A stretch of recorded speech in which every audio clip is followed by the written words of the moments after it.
Welcome. Willkommen. Bienvenidos.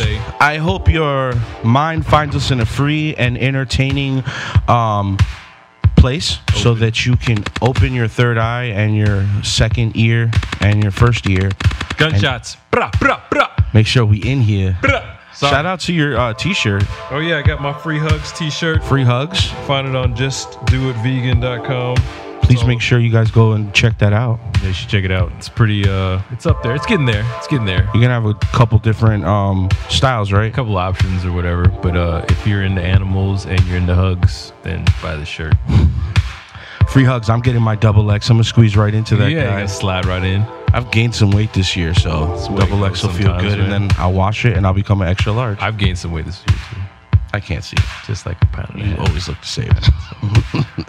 So this week, welcome to the Fresh Produce Podcast. We are going to be speaking about Aileen Wuornos. Wuornos? Is that how you say your name? I believe so. Aileen Wuornos, yes. Okay. And she is a Floridian. It's a very unique name, too. She's a colorful individual. She was on death row. She was also given the death penalty in 2002. Mm-hmm. Not like literally the first serial killer in America, but the first female to fit the FBI profile. So the first modern day serial killer? Eileen Wuornos was the first modern day American serial killer. Yes. But she was from Florida. She was from Florida. Most of her killings took place in Central Florida, like Daytona area. Okay. Where was she from? I think she was born upstate somewhere, or like North America, United States. So she's not from Florida. GPSing in my mind. So she's not from Florida. She just committed her crimes in Florida. Oh, she had a son? Just hit up their Wikipedia. Yeah, that's what I'm doing right here. Nah, bro, you're in Google. You're not in Wikipedia. Click down here. Oh, right here. This guy. She was born in Troy, Michigan. Cold weather. If you remember, there was a movie made about her called Monster. Who starred in that movie? Jerese Stone. We talked about it in another episode. Jerese Stone. What is it? Charlize Theron. I was totally wrong. I chopped that up. That was a sumo wrestler slam on that. Yo, that's what we need. We need like a butcher chopping something up, or like a heavy accident every time I ruin a word. So, according to the story, she was not very. She wasn't brought up right, and she was neglected as a little girl. Abused, right? Very abused, and she made her way down from Michigan to Florida, and she became well known within the Daytona community, Volusia County area, as a prostitute. She worked the streets, she robbed people, and according to the movie and the story, she started preying on her victims because sometimes she would be a little poor or whatever. She didn't have enough money, so she would rob her Johns and she would kill them. But it didn't all start out that way. I think there was a few Johns that kind of took advantage of her. There was one in the movie that put like some Clorox or bleach on their hand or like chloroform, and try to put it on her because she, quote, in his sick mind, that she was dirty or whatever. And so little things like that started to trigger her because she was abused by some of the Johns, some of the clients that she had in the streets. And so she started robbing them. All right. And according to her, she thought that she left enough evidence on the first murder that she would get caught. But in her psycho mind, she was thinking that the police weren't implicit and knowing that she was a serial killer, and they wanted her to continue killing so that they could create a story and sell it to Hollywood. So there's some truths in this, okay? I don't know if the police department conspired fully. Did the police? They did sell some stuff. The police actually sold some stuff. The police was involved. Her first attorney. Well, you want to wait an hour? Gotta wait an hour. Okay. And her mother. They were all complicit in getting money. Arlene? Yes. And or is it? There's like 4 or 5 parents here. That's weird. This is a little bit. I just want you guys to watch this because this is who she is. And this is one of the last documentaries right before she was put to death. Serial killer or anything, murderer or whatever you want to call it, you know. It wasn't special at what I was doing. Eileen, I did some sloppy work, you know, and I left. How have you prepared yourself for tomorrow morning? I'm all right with it. Yeah, I'm ready to go. It's the day before she dies. I was tortured at BCI.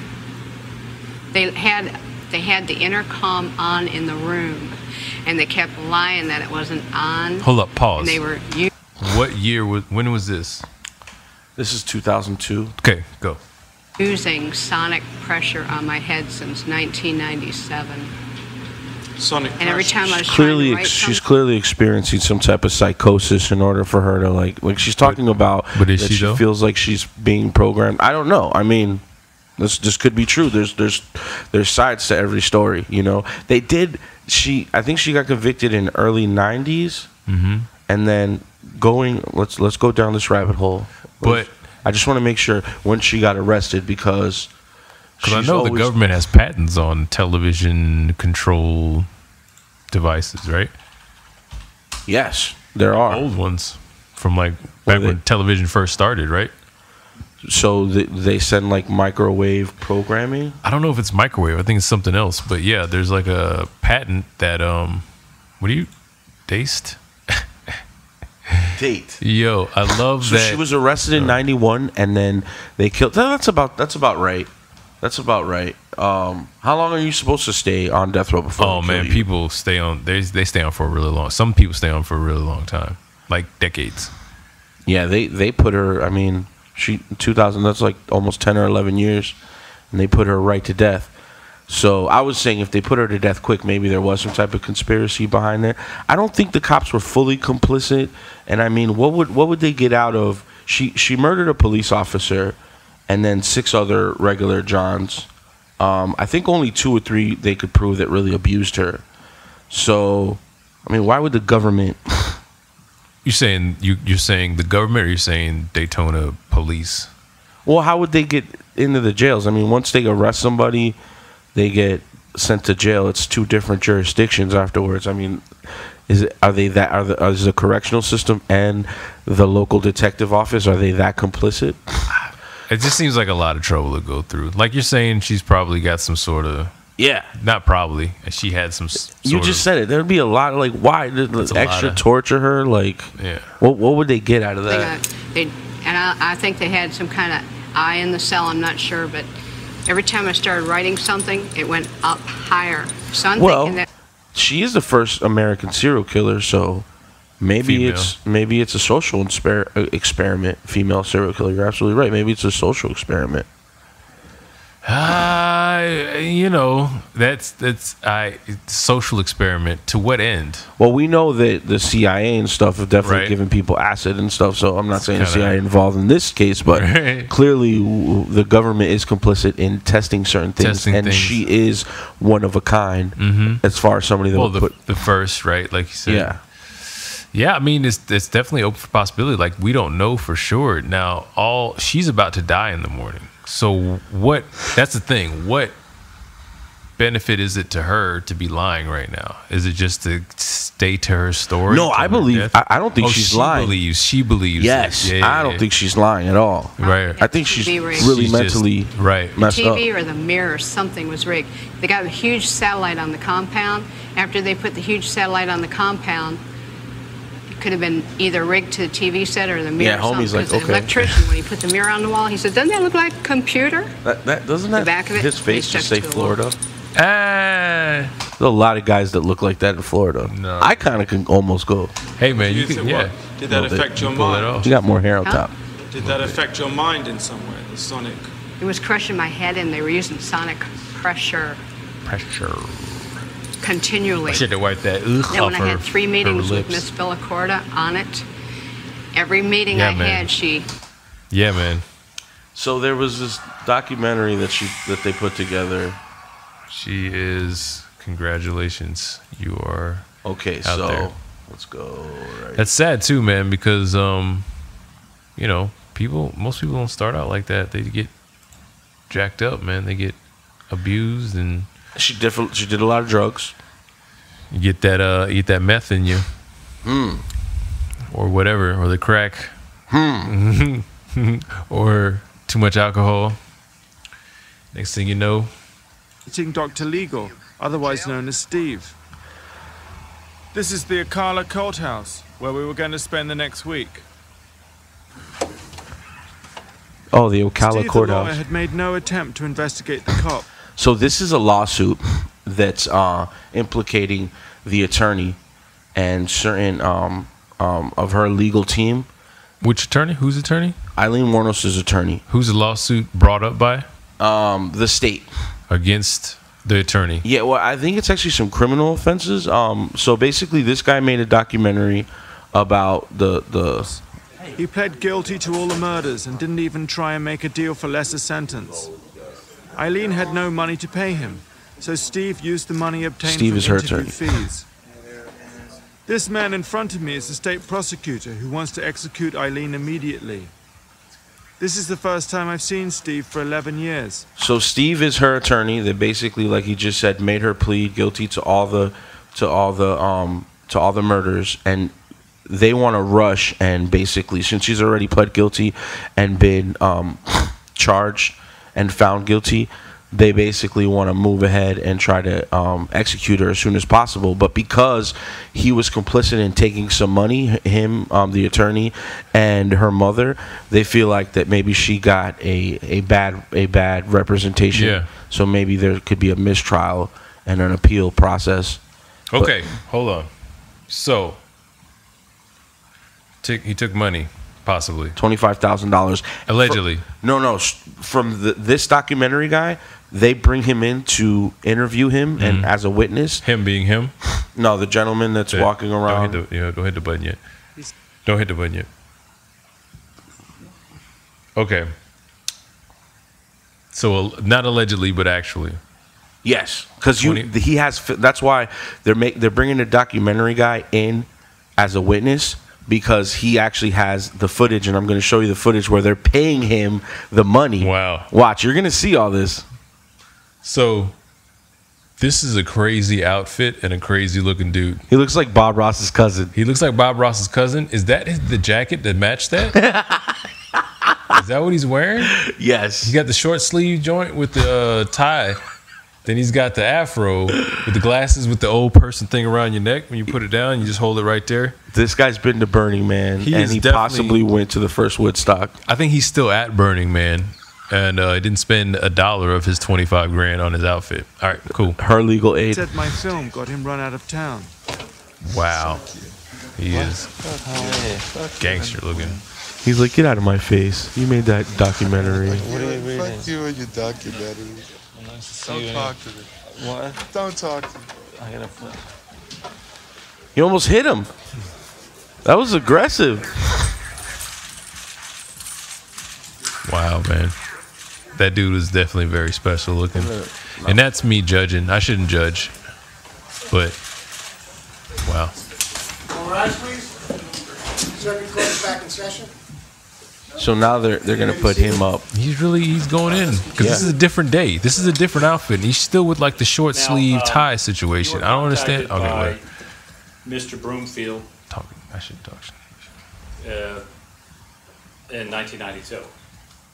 Thompson, we want you to talk shit, by the way. Oh, okay, yeah, I guess Call so. specifically charging or attempting to charge Mr. Broomfield $25,000 for an interview.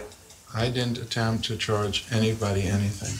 If Ms. Wuornos asked me, told me, Steve, I want $25,000 for this interview, I would have passed that on to the person who was interviewing.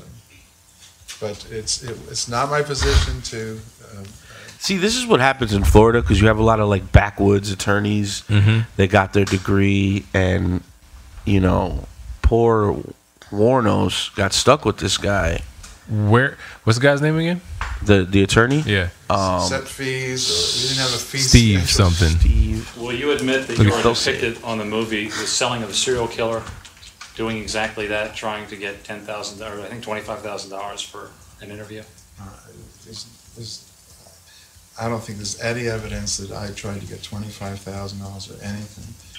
So the next stage. He asked him a question about getting $25,000, and then he said, "I don't think there's any evidence of me getting $25,000." That's not saying no, I didn't take $25,000. It's just saying I don't think you could prove that I took 25 grand. Watch this though. Now you're gonna the next stage is coming with $25,000. But okay. Well, so this is him counting the $25,000. This is him like a couple years earlier, is counting the money. I don't think there's any evidence. I think there might be, Steve. I'm not an expert on evidence. So he physically took the money, but he's saying that he gave it to the mother. I don't think there's any evidence. And he took, since he didn't have any fees, he didn't charge Aileen anything. The mother gave him some of the money. How much you think? Well, let me rephrase that. After the mother got the money, she felt like she should pay him, not from the money specifically, but now that she has money, she feels like, hey, now that I got this $25,000 and it's mine, I feel like I should give you some money because you represented Aileen. So that's the gray area where he's saying that, no, I got money for them so that they could have money, and then they needed to in turn pay me for services. So they're not paying me out of that $25,000 as a commission. They're just paying me for my services. So is it wrong for him to get paid? No. From that? No. I'm just saying my big thing is, yes, get paid, but to not properly represent her.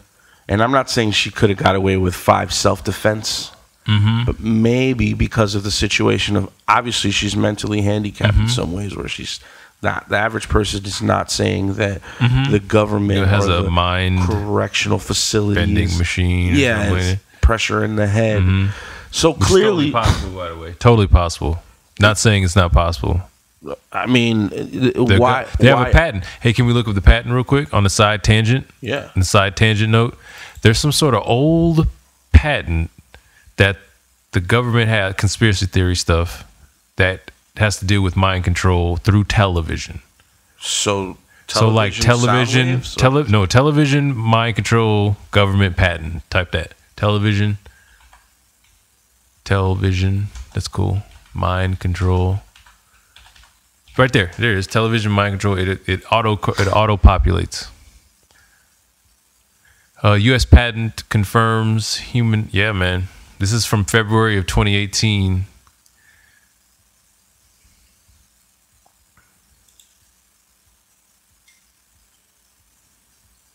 And she was saying that through her TV. I mean, this is 91 to 2002. I don't think she was getting the internet inside jail. So maybe she read this somewhere. This is old. Hey, patent stuff is old. I just created a Wix website for my business. Let me show you how I did it. Old in the sense of what? Like how? Like the 50s. That they patent this? Yeah. This is like from when television first came out. So what you're saying is that the government was always, or whoever invented TV was always implicit with correct mind control? Correct. Maybe that's why it's called system manipulation by electromagnetic fields from monitors. Shout out to Siri. Number US 6506148B2. It's older than this, Abstract. Physiological effects have been observed in a human subject in response to stimulation of the skin with weak electromagnetic. Using, this might not be the one I was talking about. I know there's an old one. It's supposed to like emit from the television. So you think they were controlling her the whole time? All I'm saying, there's a chance. I don't think so. I don't think so. Because the reason I don't think so is because what does like the government care about 7 dudes in Daytona? You know what I mean? If it had something to do with like Lee Harvey Oswald and Kennedy and mind control and like some sort of like grand epic scheme to control Cuba or something like that, you know, something elaborate like that, then maybe. But unless one of the people that died, like one of the people that got killed, what if she was some sort of like government assassin, Manchurian candidate style? What? right? Like some sort of sleeper cell person. Because that's kind of like what Red Sparrow was with Jennifer Lawrence. Jennifer Lawrence. She was Red Sparrow, the Russian kind of like, which was real, which was like a government assassins that were raised from like children. This is random. What is this? It's a video about Aileen possibly being a government assassin. What? I just said that. Oh, what? Programmed to kill. That beat is hard, son. Whoever made this beat is definitely a conspiracy theorist. Shout out to the beat.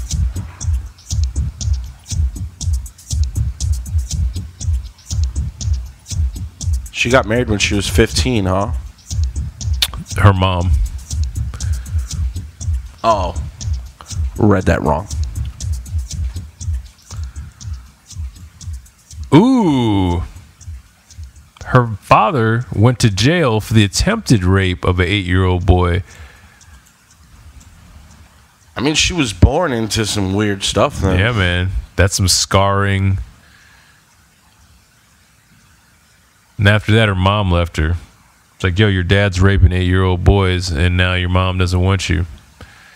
So here's your grandma.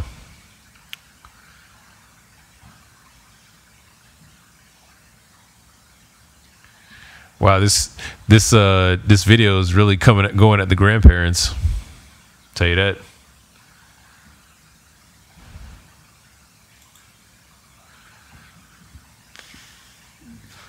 Well, she became pregnant at the age of 13. She became pregnant at the age of 13? And she was, I guess she had a son. Dang, that's mad early. And they gave it up for adoption. Thrown out the house.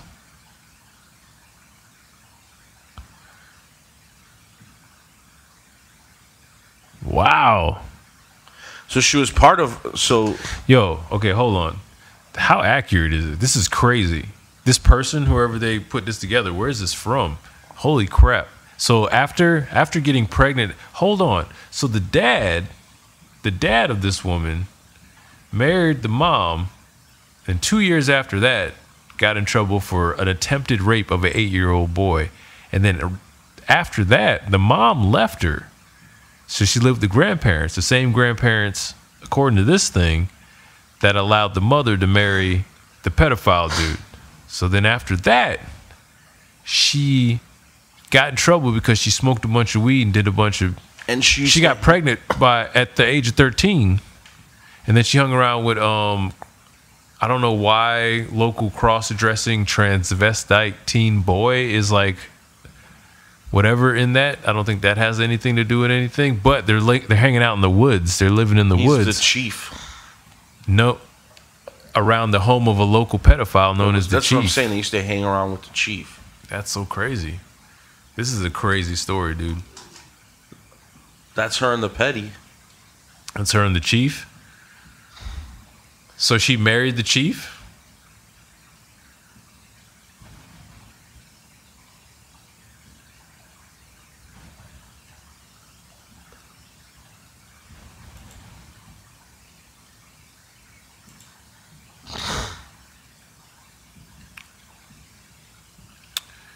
Go back. Who's the president of Keystone? What is this?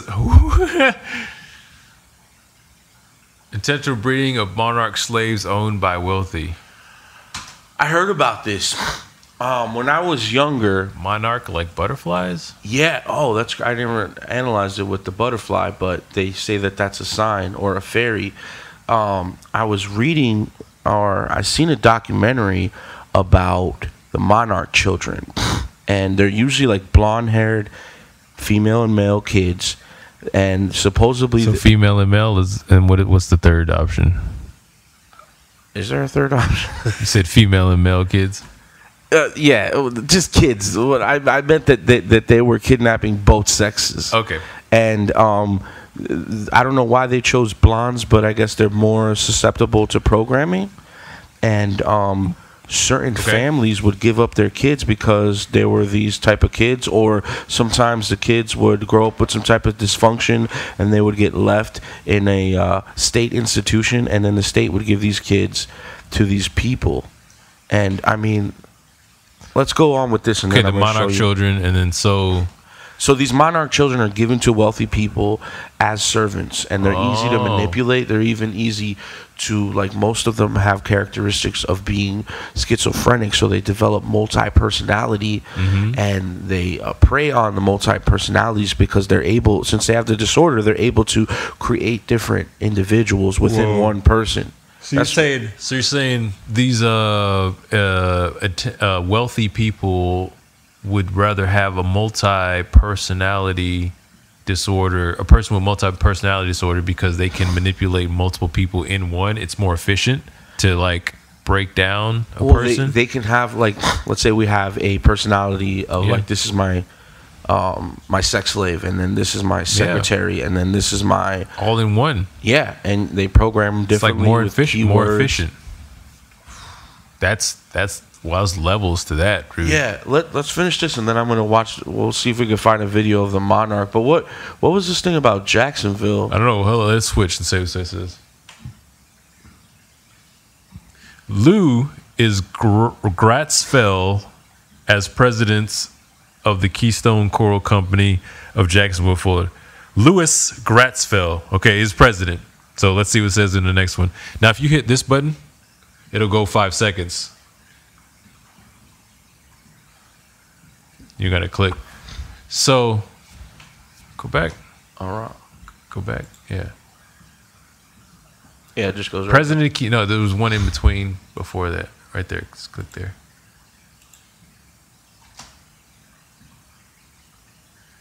Literally part of the Masonic Underground.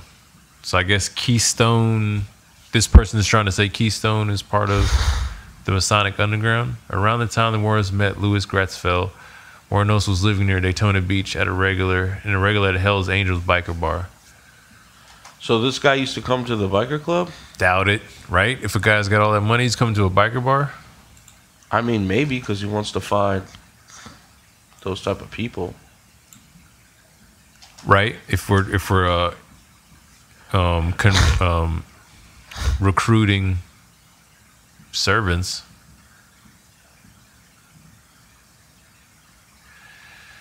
She'd arrive in Daytona Beach in 1976 and frequent the Last Resort bar before meeting Louis. Wuornos was arrested for her murders 15 years later in the same biker bar bazaar. Okay, well, did she murder that guy or something? No, man.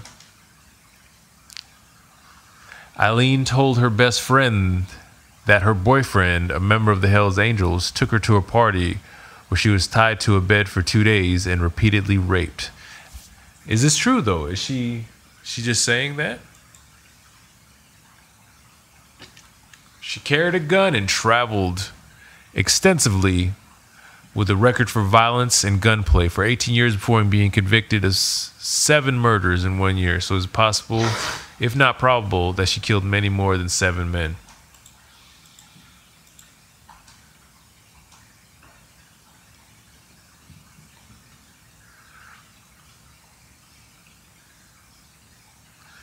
She said the police allowed the killings to continue. I don't know, man. And they use helicopters as decoys. There's a lot of, like, misinformation. This thing here doesn't. One of her victims was a former police chief, Air Force major, and child abuse investigator. Okay. Who's this guy?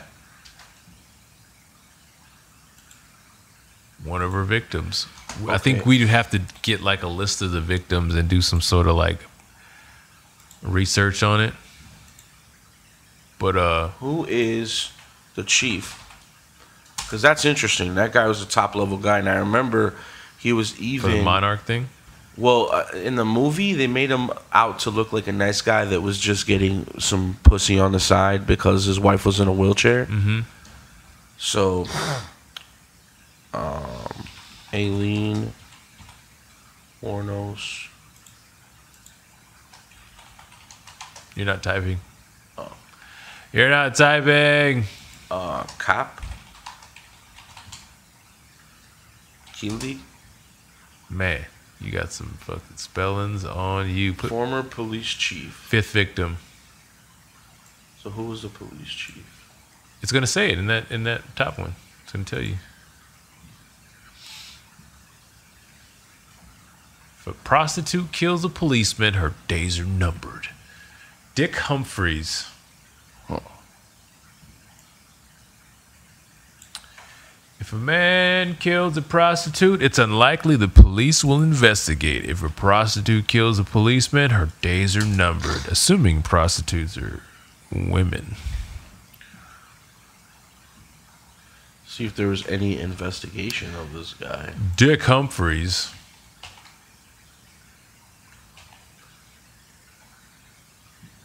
Did I do that wrong? He's right, Dick Humphreys. D-I-C-K? How do you spell Humphreys? P-H R-E-Y S. Yeesh.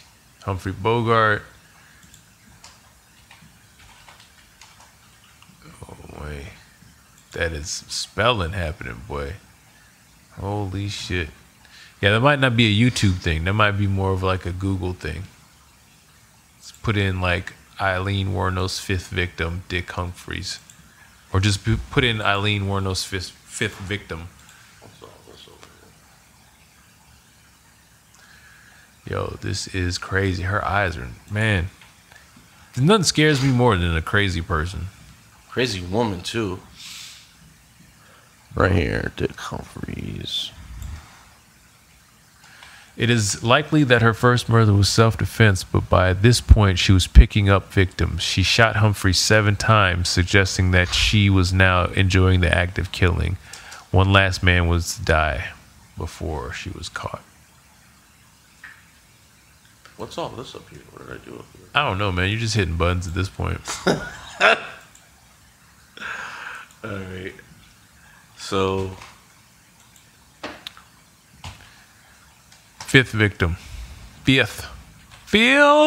Not T-H. F-I-F. Well, let's put F-I-F-T-H.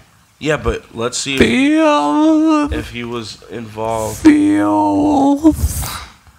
1, 2, 3, 4. Filth. Chief. Scheif. Schehefe. Involuded. In child abuse. Involved in child abuse. Serial kicked him. Why are you doing all this stuff, man? I was trying to see if he was involved. Put Dick Humphreys. I did look fifth. No, but I wanted to see if he was involved. But you can get to him. There you go, right there. Right here? Yeah, that has some stuff in there.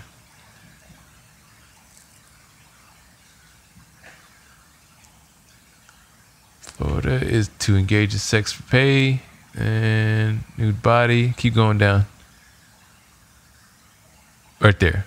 Charles Dick Humphreys, a retired Air Force major, police chief, and Florida child abuse investigator. Dick Humphreys was found dead, Marion County, September 12, 1990. The body was fully clothed and suffered multiple gunshots to the head and torso. Humphreys' car was later found Suwannee County. That's where those hippies party, right?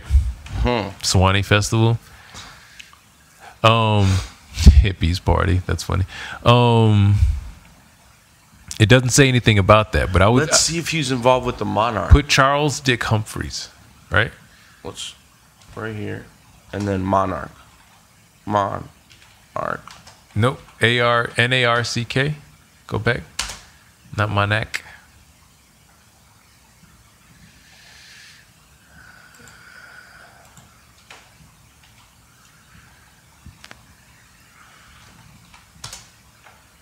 Yeah, okay. Close enough, I guess. We gotta go to Google for this. Weird ass Bing. Fuck out of here, Bing. Oh, why are you mad at Bing? It's just, it doesn't, Google's like God, Bing is like... You're talking about brand recognition right now, not actual... I think Google's algorithm's a little better. I don't know, dog. Paris News Wednesday roads. Was this in the 50s we're talking about? No, right? No, we're talking about the 80s, right? Or 90s? Is that how you spell it? What? I don't know what you're doing. Your Monarch's definitely not spelled right. Okay, so Monarch Children. Monarch's still not spelled right. Here we go. Okay. Wow, there's a child care facility called Monarch Academy. Chill out, bro. Don't call your child. No. Monarch Children, bam. Let's just throw Illuminati in there. You always got. Why are you throwing? No, it has nothing to do with anything. I mean, maybe. Well, it's Il Moody. Il Moody. Yo. Yo. ILLU me na T. Found it out. You still spelled it wrong. There it is, right there. So we don't have anybody. I don't know why you take Illuminati out of it. Oh, wait a minute. I just put Dick Humphrey. That's right, though. That's how you spell his name. Delete that. Delete Illuminati. Sometimes you got to throw Illuminati in there. No, people always do that. So it doesn't look like Dick Humphreys comes up with the Monarch Children. All right. Well, so it was interesting. That means, at least as far as we can tell, she isn't a government assassin.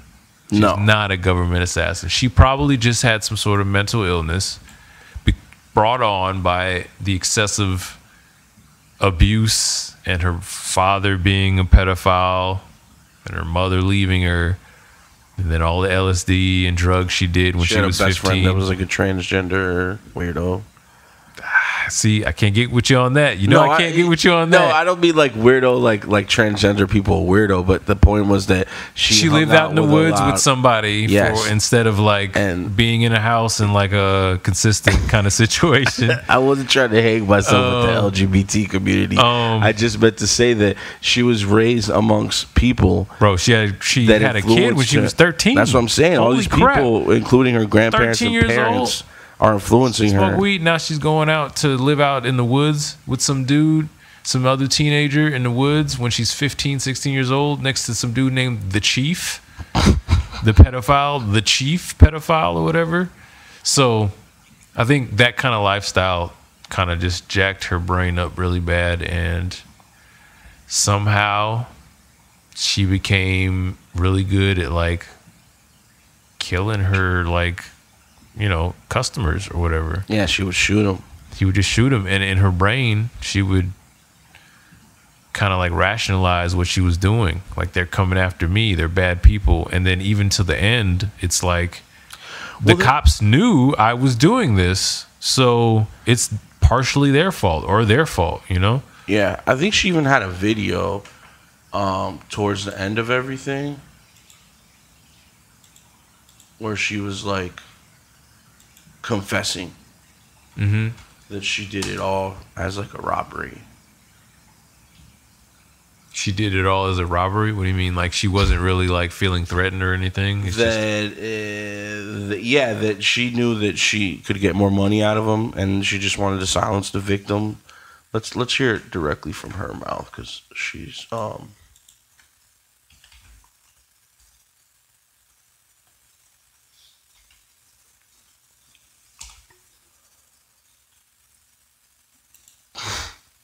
yeah, the same guy that was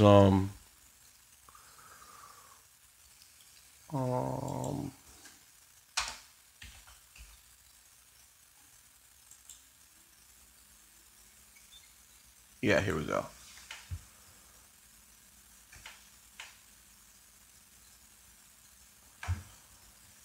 And I mean, now I will say that I've seen this before, and it does kind of sound like she's ready to die. Like she just wants to be done with it. And the last person she lived with was like super religious, and I think that she kept up a relationship with her while she was in jail. And this lady was like heavily giving her the word of God and stuff. She speaks about that. She's like, if I want to die a free spirit, I have to admit all my sins. So she kind of like admits it. Well, that's all I'm looking for is just like some sort of truth. I got a message that Aileen wanted me to come This meet is her the at the local jail. director. The end She of had the something to documentary. say. I think so. I think this might just be like a. Okay, I cannot go in the execution chamber and die in the execution chamber as a liar. And I cannot go in the execution chamber and be executed under the devil. I have to come clean and cleanse my spirit in the name of Jesus Christ. So I have to come clean and tell the world the lies that went on through my mouth. I mean, now prosecutors and cops. And that you killed the 7 men. Huh? That you killed those men in cold blood. Yeah, and I got to come clean that I killed those 7 men in first-degree murder and robbery. As they said, they had it right. A serial killer. Not so much like thrill kill. I was into the robbing biz. I mean, you know, serial killers are in this thrill killing jazz. I was into the robbing, just and eliminate a witness. But still, then again, I got a number, so it's serial killer. But I'm coming clean before I go in that execution chamber and be executed. That I killed them. And so like when this. you met them, from the beginning, did you know that you were going to kill them? When they picked you up in their cars? I pretty much, I had pretty much had them selected that they were going to die. But when you're saying that there was no self-defense, so there was no self-defense? No, there was no self-defense. I'm being really straight up about everything. There's no self-defense. I'm really sorry what happened about everything. I was in this, to me, this world is... The movie didn't paint it out like that when I watched the movie. I don't all the way remember the movie. I kind of remember the movie, but I want to say it kind of did. Like, well, the first murder... yeah, at the beginning, it was like... Self-defense. It painted as self-defense, but then like toward the end when Christina Ricci got involved, you know what I mean? And then like she kind of saw that she was picking out victims. Christina Ricci was her lesbian partner that she was with, and according to Aileen, I forget her name, but the lady that Christina Ricci played in the movie, Aileen was doing it for her. Like, she would rob and get the money so that they could survive, and then I think she even talks about it a little bit more here. Evil, and all of us are full of evil one way or another in whatever we do.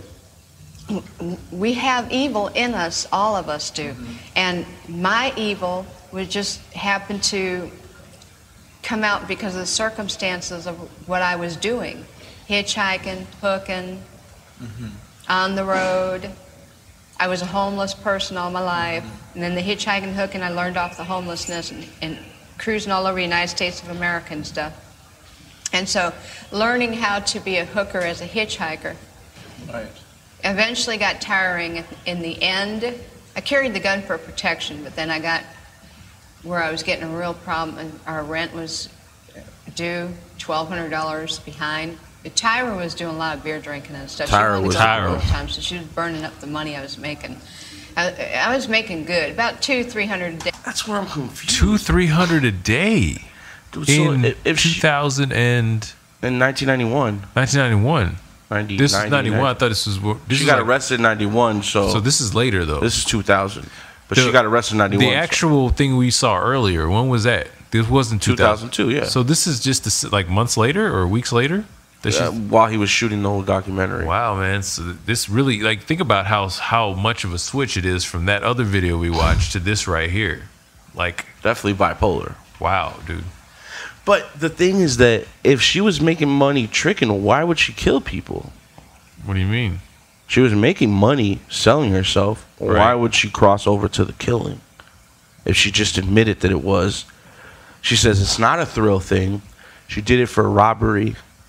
Yeah. To get money. To get money. But if you're saying just get money from tricking. Because you're not making enough money doing that, maybe? That's what I'm asking. Is that what she's saying? She wasn't making enough money prostituting, so she wanted to kill them and get more money? I would guess so, right?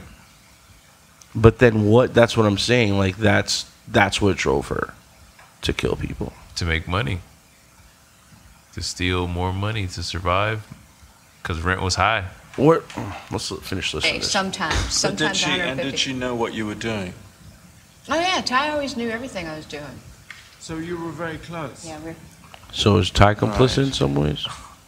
And I still miss her, and I still love her. You know, it's one of those things. Yes, but not. It's just like if you're in a situation where you love somebody and you're just next to them all the time, and they start to do something, then at the end of the day, you are.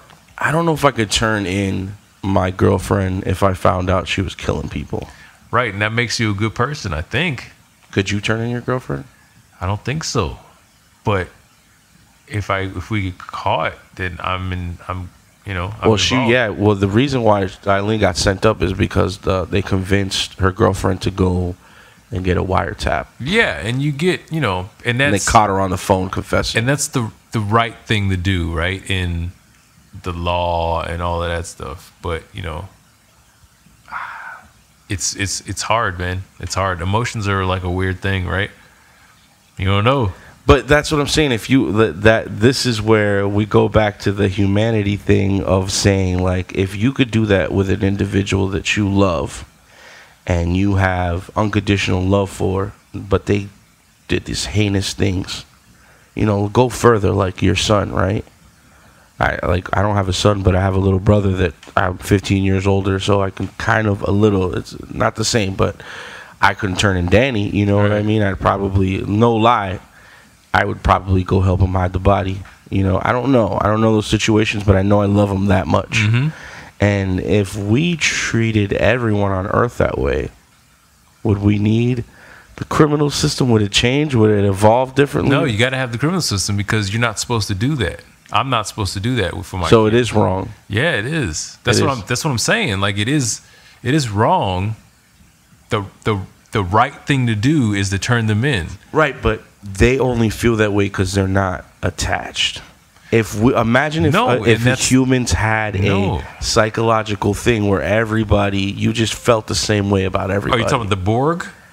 What's that? The Borg in Star Trek, where they all from like we are one, I am that. One. We're all. What Star Trek is that? That was The Next Generation. I don't remember that. Jean-Luc Picard. So what happens in that? Is there a negative? Yeah, outcome? man. Because you're not in. There's no individualism. There's no original thought. We're all thinking the same thing and feeling the same thing. No, I'm not saying that. I'm saying just over the compassion you have for the individual that you love becomes unconditional for everyone. What if we were able to do that for everyone? No, you would still be individual. You still have your charisma and personality. I don't think that's a good thing to have. I think it's probably good to be clinical about that, or have somebody be clinical about that. So when we have a soldier that goes out to Afghanistan and picks off. I had a kid I went to school with. We were in ROTC together. Most likely I would have joined the Marine Corps and gone to Iraq, right? Because I graduated in 2000, so 2001 I would probably be in Iraq. But I didn't end up going because I listened to my mom. Thank God we didn't have a draft. But my friend did. I'm not going to just homie I went to high school with, right? Because I don't want to air him out because it's his personal thing. But I was affected to see him because I remember we were both innocent kids. And when he came back from war, he had a tattoo because he was an infantry sniper. He was a grunt, like he was involved, right? He was killing people. And he came back with a tattoo. Slash. You remember, you know, cartoons when you would slash and then make 5? Yeah. So you go 1, 2, 3, 4. Mm-hmm. So he had a tattoo like that, and I asked him what that was, and he said, "These are the people I killed." Mm-hmm. Now, granted, he got permission from the government, and he went out and killed 7 people. That was his job, you know. Hypothetically, she thought that was her job to kill these people. Mm-hmm. What is the difference between, like, this is the things in society that, you know, I don't know what's right and wrong, but there's clearly, I'm not on either side, but, right, no. but I'm bringing this to the table. Like, murder happens, but depending on the way we were conditioned, we just look at it differently. Yeah. If it's on an individual level, we're going, because we love this person, we're going to side everything else. And if it's on like some type of structural thing, like the government says, military, then it's still okay. But it's all murder. It's all murder. It's all based on circumstance. I'm sure they do some nasty things in Iraq that you know, granted they're not supposed to, and the government says if we catch you doing some, you know, violating humanitarian laws, then we're gonna prosecute you ourselves. But you want to wait another hour? Wait another hour. Okay, wait another hour. But you get what I'm saying? Like, where is the real line? I don't think there is one. I think for us to kind of be comfortable and moving forward in this thing we call like a civil society, you have to just choose to believe that the government is making the right choice in that situation, and she killing 7 dudes in Daytona is making the wrong choice, because the government, this guy sniped a terrorist who's plotting to kill people, or a guy who's got, you know, a bad guy, right? If you don't choose to believe that, or choose to kind of live in that reality, then, well, one, it's sadder, you know, it's sad because that means that the government's lying to you, right? And if you don't choose to believe in that, then you may be right, which is sad too. Yeah, put this, I think, so we can pick you up a little. Yeah, no, it's sad too, because you may be right. You may be right. You may be right. I don't even want to be right. That's what I'm saying. Like, I choose to believe that.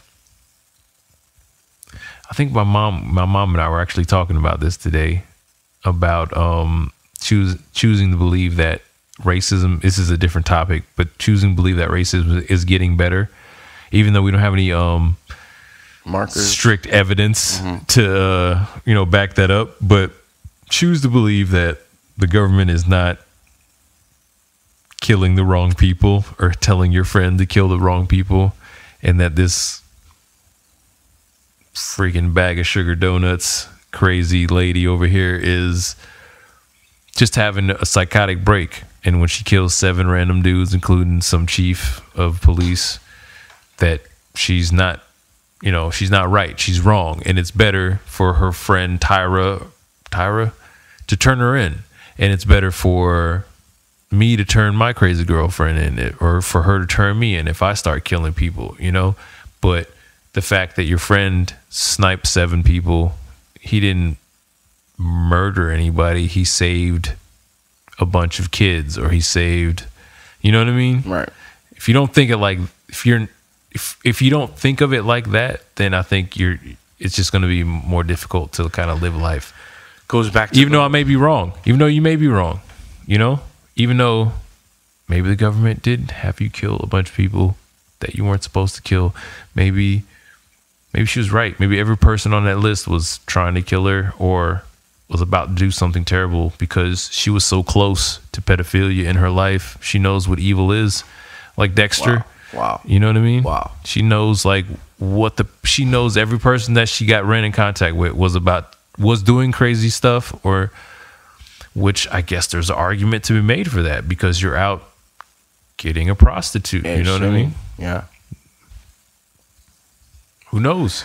I think it's like what you said about TV. It's programming, and that's what she's saying is happening. Everybody gets programmed differently, and you know, these are the cards that she was dealt. Because, like you said, like all the people that she gained experience from, like having a baby at such a young age, all these men taking advantage of her, gaining friends with a transvestite, which, you know, arguably these things are dysphorias, so it's a mental condition. So she's just identifying with all these people with mental disorders. I mean, everybody across the board has mental disorders. I don't think people who dress up as people that aren't gender specific. I don't think that's a mental disorder. Just so we're clear. It's in the medical journal. I don't care what journal it's in. Go. All right, we're gonna have this conversation. We'll have another conversation about that. Go. Well, I just think that across the spectrum, we all have mental issues. Mm-hmm. Okay, absolutely, and they're not a negative thing. Whether you become it's a negative thing that she killed people, but it shouldn't be a negative thing that it's a mental issue. And I think as we evolve as people, all these things need to be taken in into the psyche as we evolve. And I think that people like this is a societal issue, you know? Lack of parenting. Yeah, for sure. Lack of, you know, how does a person like this fall through the cracks of society? And is it our job, right, to catch these people? Because if they're going to end up to be murderers, like, should we all as a society start implementing things so that when we see a young Aileen that is that doesn't have the services that she needs to fully be able to mature into a woman without, you know, turning into, because let's say there is a social system that you know, on both sides takes care of people like this to make them better, or maybe this is the way we go through. We find people like this to go send them to war. Because if they have a natural instinct saying like on killing, why not? Like, let's say, well, there's a whole other side, and I could be completely crazy. I'm even smiling while saying this, but it came to my head. What if we take all the mass murderers and killers that are in jail and put them in the army to go kill people? Wow, that's a horrible idea. It's a very, very, very bad idea. I mean, if they're murderers in the sense of... Well, now you're saying that people, like soldiers, are murderers. No, but a lot of them come back with PTSD, right? Yeah, because they're put in super intense situations. So if we put the people that enjoy being in those super intense situations and use them, you know, we're going to be... Okay, wrong is a wrong. We're going to be committing murder. No, but now they're going to be, like, committing war crimes. I mean, I think there's a way. If society's going to produce individuals like this, right? You don't want to give a gun to somebody who's straight up crazy because of their life, because their dad raped 8-year-old boys, and then their mother left them on a doorstep for the grandmother, and the grandmother couldn't handle them, so all they did was smoke weed, do LSD and cocaine through their teenage years. P.S. They had an abortion when they were 13, or gave up their baby when they were for adoption from 18. So they're not even hitting 15 yet, and they've already had more experience than most people have before the age of fucking 30, right? And now she's high on fucking whatever in the middle of the woods with her buddy, and she's trying to like live life at 15. So now 18 years old, 3 years later, you're allowed to have a M16 or a M4 or M92 or whatever it is. Iraq, yeah. In the middle of Iraq. And good. Now there's 30 or 40 or 50 of you because somebody came up with a great idea to put everybody with some sort of mental condition into Iraq to go kill people. If we know you're going to be a killer, that's a horrible idea. What if society was just like open to people like this? Like, you have tendencies of being a killer, so you can just go into like, you can go talk to a doctor and say, hey, I want to kill people. And they're like, so you want to be a serial killer? Like, yeah, like, use me as a killer. Like, these are tendencies. Right. So they send them to, say, Iraq or whatever, for like wherever we need to kill people. Ah, man, it's so bad. Wow. It's all bad. That's bad, but you know what? But you're saying it might be a great idea, but it's just horrible. Is it a great idea to go to another country and kill people? No, I mean, we're at the basis of it. But we're not even using people anymore, which is the thing. We're using drones. But like, even in this situation, it's like almost like a chemical warfare or something like that, when you just put some sort of virus into a place. That we're using intelligent people to murder people, not intelligent, but experienced people to murder people. But any espionage thriller in the past 30 years or 20 years has ended with, when they use a person, has ended with them like rebelling against their government. You know, Born Identity, right? This guy's like killing. Oh, so you're afraid if we send them out to kill them, then they're going to come back? Of course. Of fucking course. What are you talking about? Yes. Yes. You can't, man. Like I said, we need to reset the system. Like I said, I am scared to death of crazy people. Scared to death. Big, small, tall, fat, MMA fighter, or a little weak computer programmer that sits in the dark all day. If you're nuts, I I don't mess with you. I don't care because you're scary. Now you're talking about putting them in a war zone with buckets of ammo because they're predisposed to killing. So just throw them in a cage. I know, I'm the same old thing as far as. Is it okay to murder them too? I don't like.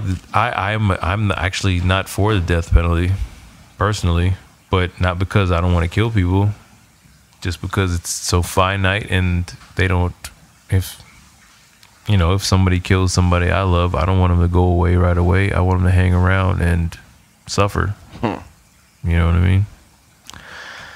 Yeah, I just like there's something about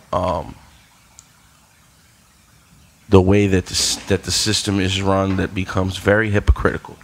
Yeah, for sure, man. And we can agree on that for sure. It's hypocritical, and I don't know all the answers. I'm just throwing out all these questions, scenarios because it brings to question, like, well, wait a minute, this is okay, but this is not okay, and we're jumping across all these things. And at the end of the day, it is a mental condition, and I think on top of all that, people like this are our responsibility as society to figure out, because if we don't try as a people to evolve and learn how to deal with people like this, then we're really not evolving or learning anything. You know what I mean? No.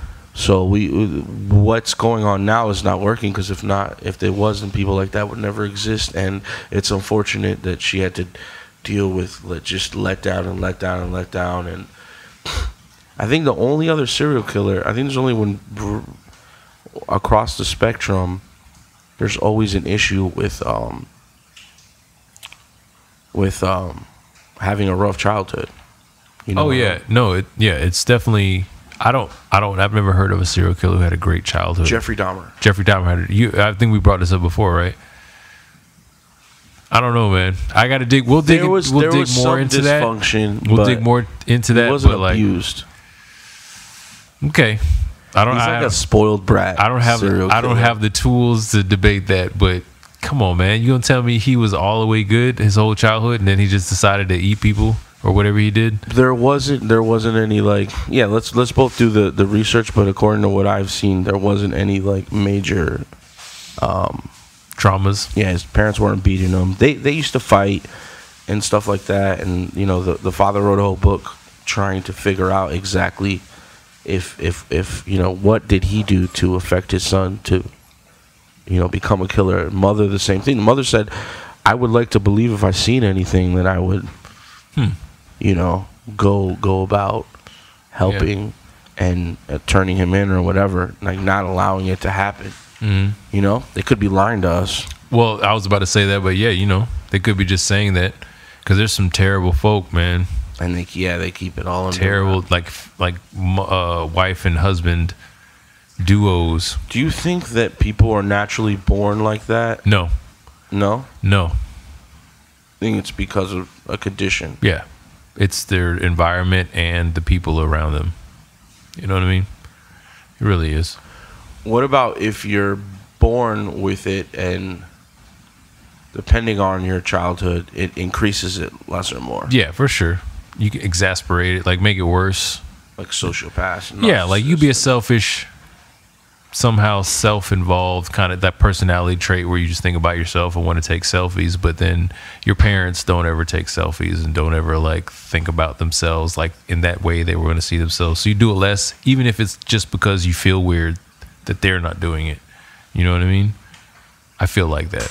I feel like that's how that works. But if your parents are super into selfies and taking their own picture and wanting to see themselves on the gram, then you're going to be more apt to do it, Just like if I played video games more, Kai would want to play video games more. But since I'm less about video games, at the very least, he knows that I don't want to see video games as much around, I don't want to see the zombie thing. Even if he wants to do zombie thing.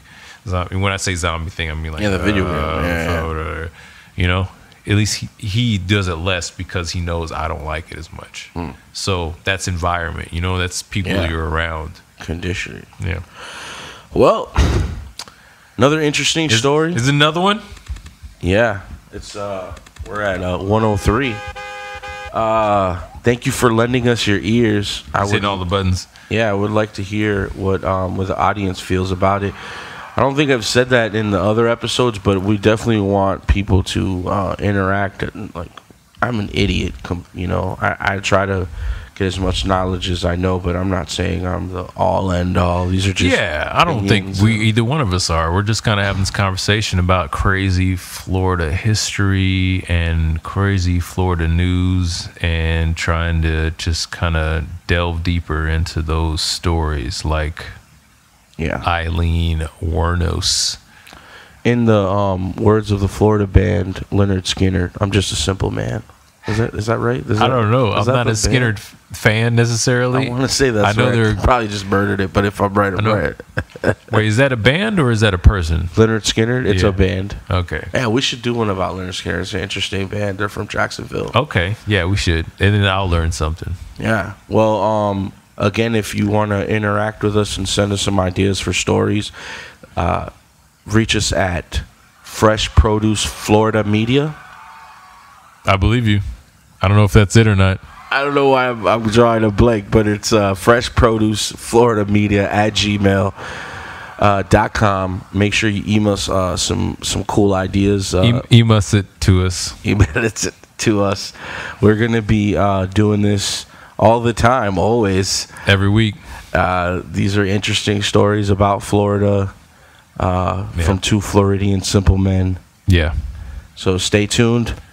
Thank you for your time, your ears, and your mind. I'm Thompson. Fredo Peens. Later.